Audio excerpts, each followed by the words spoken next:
Hola, ¿qué tal? Hoy vamos a explorar un tema que es verdaderamente crucial, pero que a menudo se nos pasa por alto en la vida de fe. Hablamos de un tipo de estancamiento que no llega con una crisis ruidosa, sino que se va instalando poco a poco, en silencio. Y lo más curioso es que aparece justo cuando una persona parece estar en la cumbre de su compromiso. Vamos a meternos de lleno en esta pregunta que es el centro de todo. Pensemos por un momento en un caso, digamos, hipotético. Un servidor fiel, un pilar en su comunidad, quizá un líder de jóvenes, un músico en la alabanza, alguien que ha mostrado un crecimiento constante en su fe. Pero, de pronto, sin previo aviso, sin que suene ninguna alarma, simplemente deja de avanzar.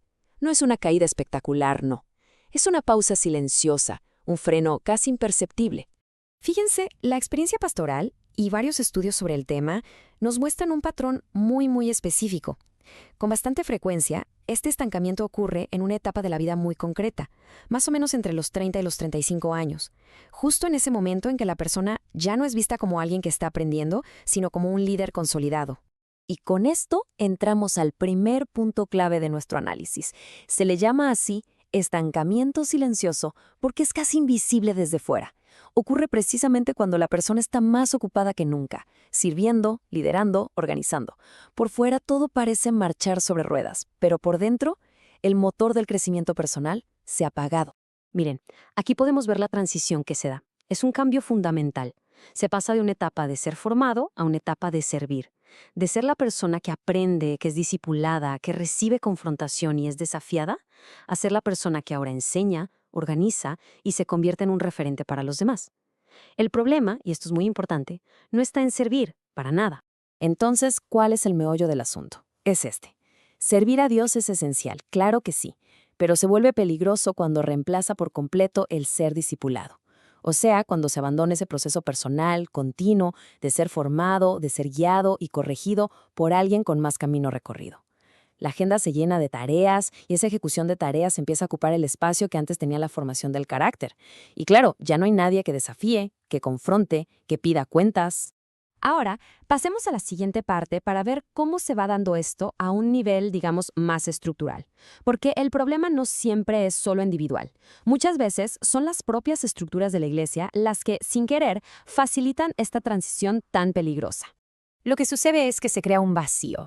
A medida que una persona va asumiendo más y más responsabilidades, los espacios para la mentoría real, para esas conversaciones, a veces incómodas pero necesarias sobre el estado del alma, simplemente desaparecen. Se pierde la rendición de cuentas genuina, ese compromiso de abrir la vida a otros para ser evaluados y animados. Y hay una ley espiritual que no falla. Sin una presión saludable, una presión positiva, el crecimiento se detiene. Es inevitable. Todo esto nos lleva a una consecuencia muy seria, una que podemos describir con una imagen bastante potente: el congelamiento espiritual. El resultado final de este proceso es una persona que es perfectamente funcional dentro de la estructura de la iglesia. Cumple con sus roles, da sus clases, lidera sus grupos. Funciona. Pero por dentro, ya no hay transformación. El corazón ha dejado de ser moldeado.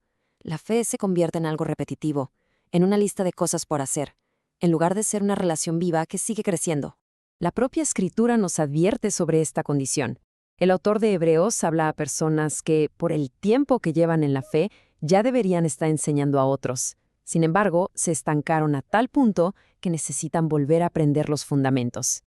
Es una advertencia, vaya, durísima sobre el peligro de detener nuestro proceso interno. Pero bueno, frente a este diagnóstico, que puede sonar un poco desalentador, hay una solución. Una solución clara y completamente bíblica. Y no se trata de trabajar menos, sino de reintroducir un elemento que hemos perdido: la presión santa, esa presión que nos afila. Este principio se ve de forma brillante en el libro de Proverbios, ¿no? Nos dice que así como el hierro se afila con otro pedazo de hierro, una persona se afila en el rostro de su amigo, en la confrontación hecha con amor, en el desafío mutuo. La presión correcta no nos rompe, al contrario, nos pule y nos fortalece. Ahora, si esta presión es tan necesaria, ¿por qué se le saca la vuelta? Pues seamos honestos, porque es incómoda. Una vez que se alcanza una posición de liderazgo o una cierta reputación, someterse a la corrección de otros se vuelve difícil. La imagen de tener todo bajo control empieza a pesar más que el crecimiento real, y sutilmente se le cierran las puertas a esa confrontación que nos afila. La solución, por lo tanto, es un regreso consciente, deliberado, al discipulado. Y ojo, no hay que verlo como un paso hacia atrás, sino como la única forma de poder seguir avanzando. Y esto se puede traducir en pasos muy prácticos. Primero, buscar activamente, intencionalmente, un mentor, alguien a quien se le dé el permiso explícito de hacer las preguntas difíciles. Segundo, crear o unirse a grupos pequeños donde la vulnerabilidad y la confesión sean la norma, no la excepción. Y tercero, fomentar un liderazgo que no se esconda detrás de un título, sino que sea ejemplo de humildad y de una necesidad continua de ser corregido. Al final el mensaje es este. La verdadera madurez espiritual no significa que ya no se necesita ser formado. Todo lo contrario, la necesidad se vuelve más profunda. El discipulado no es una etapa para principiantes. Es la disciplina constante, de por vida, para todos los que deseamos seguir creciendo hasta el final. Y así terminamos este análisis con una pregunta en el aire. Una pregunta muy personal y creo ineludible que queda resonando. En la vida de cada quien. ¿Quién tiene permiso hoy? ¿Quién tiene de verdad la puerta abierta para confrontar, para afilar, para preguntar cómo está realmente el alma?